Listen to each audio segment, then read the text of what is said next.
Dustin, Hey, they did it. they did it. They held on for the win after sitting back in the second period. Classic talk it hockey. But the weird thing was they sat back so hard with a 1-goal lead and they started pressing again in that second period. So at least I'll give them props because I think at the end of they ended up with 8 shots to at least 7 shots in the third period though. So good turnaround in the third.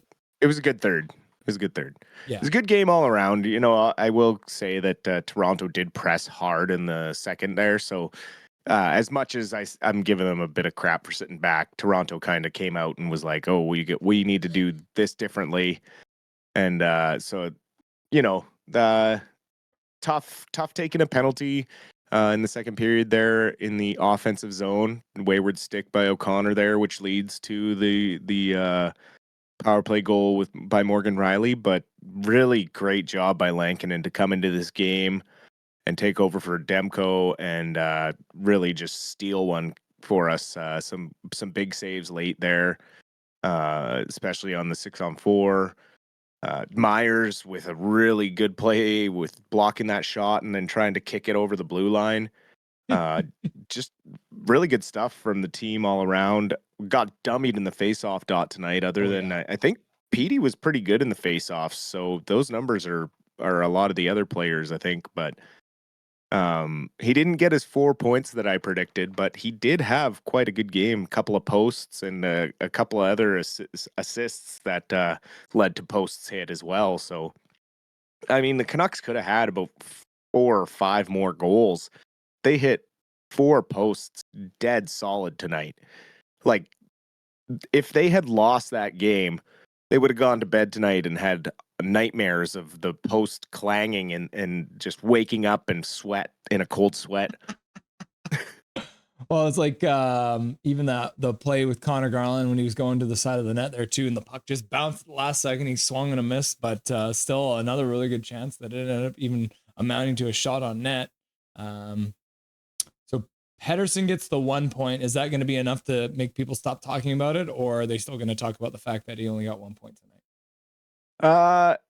They're never going to stop talking about it until he gets like 3 goals in a game or 2 or 3 points. This was one of his better games. Like, he had a really good game as a first line center tonight. Like, generated a lot of scoring chances, was pushing the play when his line was out there, was physical. Yeah, like I said, he hit a couple posts. He could have had a lot more chance out there. Nice to see the mishmash power play get one. Besser's sneaking one under. He's been a little snake bitten lately, so good for him to get one. You could see the big smile, a bit of relief for him. And Hedl getting another point. So just I was pretty pleased with that effort. You know, it's not like Toronto's a bad team. Like, that's a playoff game you're playing there pretty much, and knowing that you want to stay ahead of Calgary and keep that win percentage above them, that's a big win. Big win going into the break. I got a question from chat here. It's from I Am Bros. Welcome to chat, by the way, I Am Bros. I don't think I've seen you so far tonight. How much trade value does Demko have playing a little as of late and being injured in the past couple of years? Because that's one thing people are starting to talk about. What are you thinking? Is that even an option? That's so hard to say because he's, the last 2 games he played, he was starting to show signs of being old Demko. And tonight, it kind of looked like they showed some clips there. It looked like he tweaked it in the warm up, but he felt it wasn't too serious and tried to play the game, and then maybe started to get a little sore. So he precautionary pulled himself out, and this is kind of gonna be a bit of the situation with that injury that's such a mystery. Like, it's gonna be a little reliant on whether he thinks he should go. I really didn't want to see him play tonight's game anyways. Mm-hmm. I wanted them to, we'd talked about load management, and I had said, had he got the shutout last game, I expected him tonight for sure. But I had expected Lankinen tonight. But then when we didn't get a practice yesterday or a game day skate, it was like, what's happening? I get, his game was looking real sharp and wanting to get him in there for this game against Toronto because it's a big game. But you gotta be careful with the injury that he's got. These 2 weeks off for him are going to be awesome because he was starting to find some signs of his game turning around. So we'll have to see what they say this actually is, but from what it sounded like was a precautionary thing with the break coming up. There's no real point in pushing it. When it comes to his trade value, he's got a pretty good contract for his ability, but oh my God, do you want to see him go to another team and re-find his form? That's a bit terrifying. Yeah, that's not what I want to see. So it's hard to put all your eggs in the basket of Lankinen as well, because this is one season, right? He hasn't really had other seasons like this, so it's a tough situation in net for the Canucks right now. One thing I will say is it's a real nice blessing to have Lankinen be able to come in there when Demko goes down and be able to put up that kind of performance. Yeah, That's we're pretty lucky in that sense. I But imagine we don't get any update from Tocchet after the game either, right? no, he'll say, I haven't talked to him. Yeah. The classic Tocchet. Oh, any update on that? I haven't talked to him. But yeah, I don't really have an answer. I don't know what his trade value would be, because I don't really think that's even crossed the mind of the Canucks at this point. 3 stars the other night. We talked with Nick about it, but it was funny too, speaking with Nick, because he's a San Jose Sharks fan. It was a San Jose game and they had Celebrani as the 3rd star. And even Nick was like, no points and took 2 penalties and was the reason that the Canucks scored in overtime. Why is he in the 3rd star? So I guess we're all on the same page. What are your predictions? I realized, though, I think maybe he was the Vancouver representative in those 3 stars, right? Yeah. Like, because he assisted directly on our goals. Correct, right?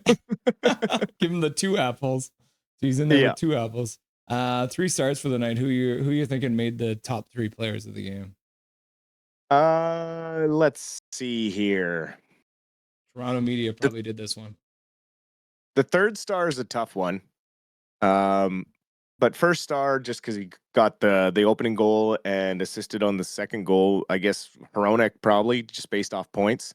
And he did have like a really good game. I think he hit a poster as well, and had a couple other shots on net, some good blocks.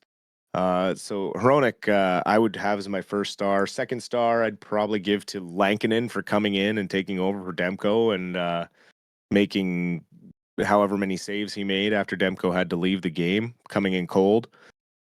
3rd star, I guess you flip it to Morgan Rielly for getting the goal for the Maple Leafs.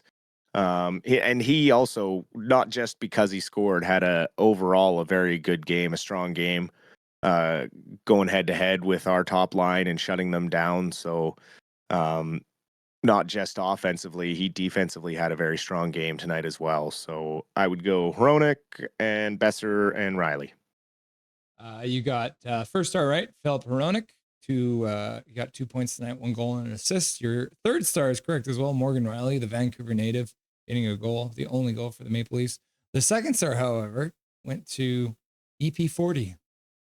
There you go. 1 assist, a beautiful assist too. So I guess the Toronto media are trying to stir the pot, or maybe they're unaware that Canucks fans hate Pettersson, and so they needed to make him the 2nd star, which I'm fine with as well, because he did, like you said, he did have a very solid game. He did. He played well tonight. I meant to check what his face-off. It's 44%. So he was all right. He was better than the team average, but wasn't lighting a fire anywhere. No, but offensive zone 100%. That was one of the big ones I noticed. He was dominating in the offensive zone. Yeah, the Canucks finished with only 38.6% wins in the face-off dot, which is wild. But they did get 50% on the power play with no Quinn Hughes up, so that's got to be a good thing to hang on your hat. Yeah, well, especially with, I mean, what a crew they had out there. Just whoever can breathe, go play on the power play. It just reminds me of like dropping hockey, right? Where it's not like lines. It's just who you. Okay, I'm coming off, and then okay, I'm playing forward. You play forward now, and then they go on and they're playing forward, right? Well, I mean, we saw Toronto throwing everything at the power play at the end. They're throwing 5 forwards out there, no defensemen, right? So everyone around the league is trying to figure out ways to generate more scoring, but it's tough these days. At least the Canucks are more exciting to watch, right? Like these 2-1 games, it's not like we're sitting there like, oh man, what's going to happen? It's like, okay, this is a good hockey game. That's a team that looks like 2 playoff hockey teams that went toe to toe, and the Canucks got one more goal than the Maple Leafs tonight. And that's the kind of hockey we've been waiting to see. And we've seen 4 games in a row now where it's a little more like this style of hockey, consistent. We can feel like we're on the right path finally. It's just amazing what a trade of someone who's a thorn in the side of some of the players will do. And I think I saw the stat earlier. I think it was a Jeff Patterson tweet, and he said it was the Canucks had won 17 of the last 19 games against the Leafs in Vancouver. So now it's 18 of the last 20 games the Canucks have won against the Maple Leafs in Vancouver, which is a wild stat. That's probably one of the highest winning percentages they have against any team coming into Vancouver. Well, and if I'm not mistaken, they extend their Saturday night streak, right? Mm-hmm.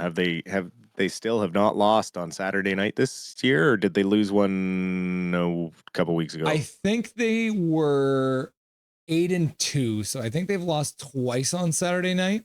But I think since I heard that stat, they've now won 2 more. So they're now 10-2 on Saturday nights, I believe, which is crazy too. They love it. They love playing Saturday nights. Well, that's something that goes back a long time, I think, for the Canucks. And that's something we've talked about is that self-motivation piece from the Canucks, where it seems like a lot of the time it takes an external force for the Canucks to really get into a game. And so that is very clearly a Saturday night, bright lights, hockey night in Canada, extra media around. I think at least they can take that and they don't get squeamish under the bright lights of hockey night in Canada.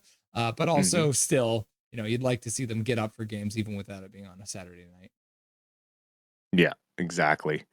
And just looking at chat there, I see Jake Gibbs asking who he thought our top line was tonight, and tonight it was probably Pedersen, DeBrusk, and Sherwood was running as line 1. Line 2 was the Hedel, Besser, and O'Connor line. Yeah, Rick Tuckett lied to me before the game. He told me it was going to be the same lineup. Made me look like a fool when I didn't change it.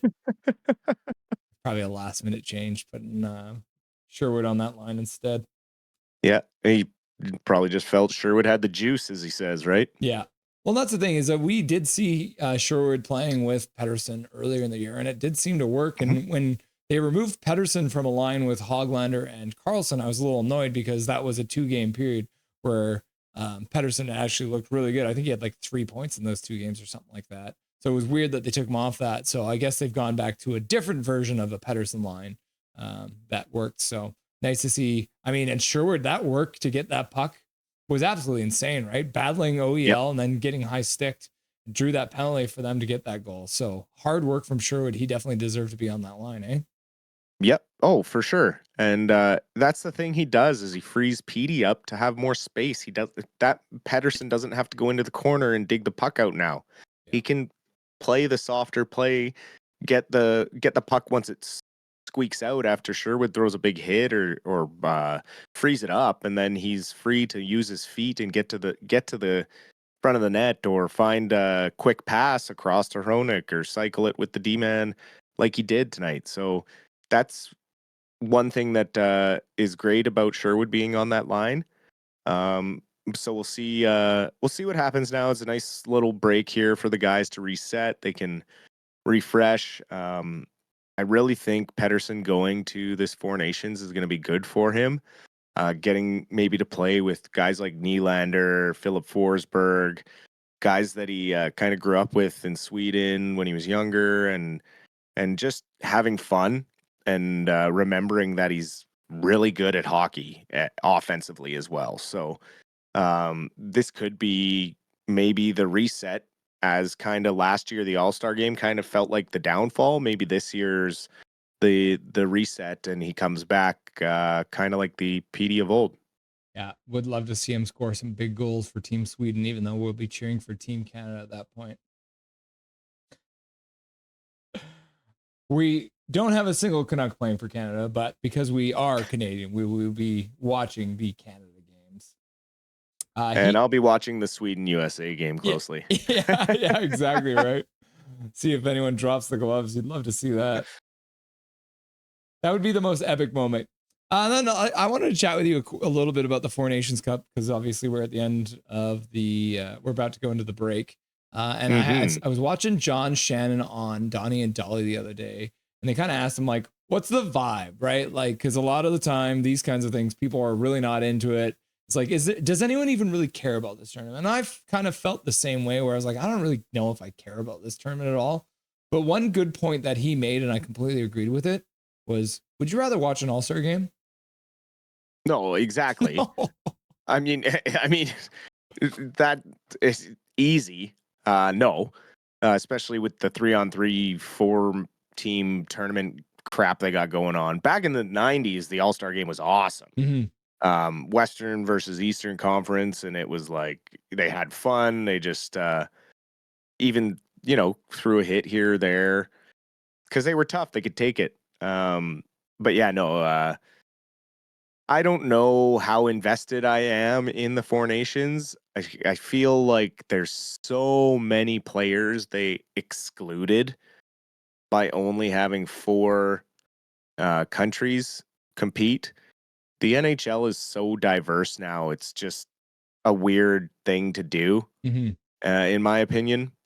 However, I also understand that it's a business and they need to generate revenue somehow. And this is a good way to do it. And it also, kind of gives you an idea of how the schedule is going to play out next year when the NHL goes back to the Olympics. The players will be eligible. So we will have to see what kind of energy comes from the players in these games. I mean, there's always that pride when you pull the national sweater on, but are they really going to be invested in this like they would be the Olympics or a world championship or the Stanley Cup? I doubt it. It's going to be offense first, not a lot of defense, not a lot of hitting.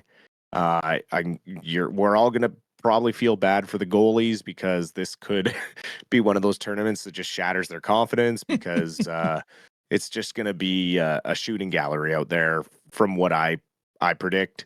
And not a lot of fast-paced hockey. It'll probably be a lot of 80% skating type thing. But I mean, it'll be entertaining.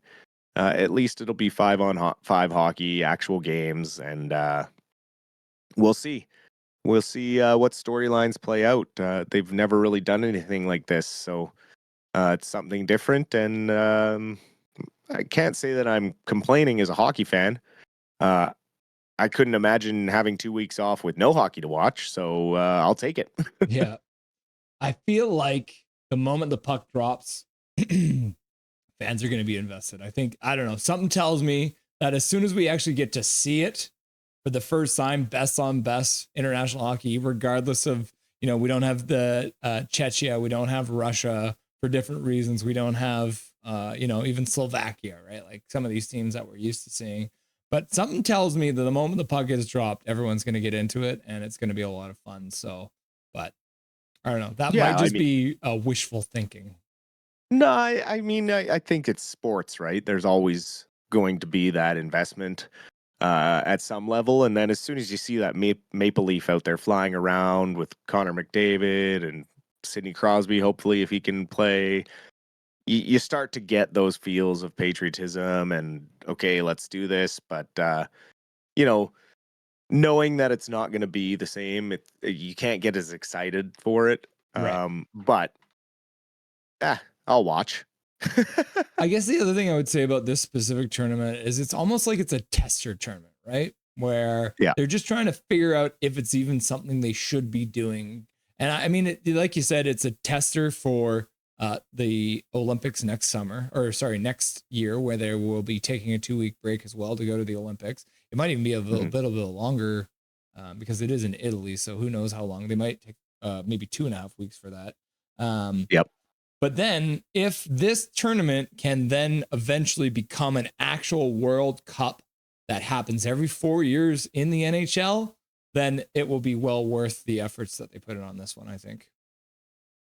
Yeah, for sure. The only thing I hate is these mid-season tournament things. It's kind of like that NBA like in-league in-season tournament, but this is different because it separates out the games, Right. and just you just run that extra risk of injury, and owners rely on all these star players to bring butts into seats and sell tickets, and yeah, you're gonna generate extra revenue for a couple of weeks, but you could also just shorten the NHL schedule so it doesn't end in July and just play these 2 weeks, right? So it's a double-edged sword. You're gonna have people that have a whole list of cons about it. You're gonna have people that have a whole list of pros about it. I'm kind of right down the middle, right? I don't want to see any of our guys go down and get hurt. I also understand that playing for your country is a point of pride, and you would never pass up that opportunity when they come calling your name, because you never know when it may happen again. So yeah, I think it's going to be a great thing for these guys. They're going to have lots of fun. It's going to be fun for the fans. I just hope to goodness that none of our guys come back with a long-term injury or anything like that. Yeah. We all have that same feeling. The Vancouver Canucks are off for 2 weeks now. So hopefully Demko can get his knee right or chest right or whatever it ends up being. Is there any other players the Canucks on the Canucks you think will do well having 2 weeks off? I think all of them, just for a mental break after everything that kind of has happened. They haven't really had a chance to process the Miller trade because they've had to integrate these new players so quickly and kind of get on a roll here. So now they'll all kind of have time to sit back and look and just kind of reset mentally. I think everyone's going to benefit. Obviously, we look at Hughes and hope, cross our fingers that maybe he doesn't go and that oblique gets sorted out.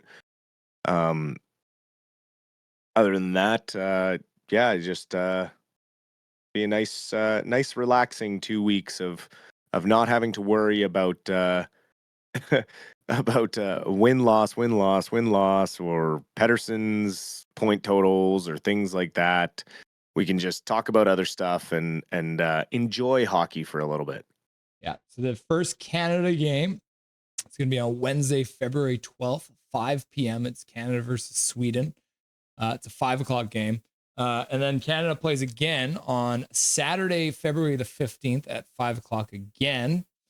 And then this one's going to be a really fun one. February the 17th, which is a Monday, Canada plays at 10 a.m. We're doing another breakfast game, so that one should be interesting. And then depending on how the round robin goes, the championship game, this is a fail in my opinion on the NHL's part, is a Thursday night. It should have been Saturday night, but it is what it is. February the 20th is the championship game. So the way it'll work, whoever has the best records after the round robin play, the two best records will end up playing in that championship game for the cup, whatever they're going to call it when they hand it out, the Four Nations Cup, I guess.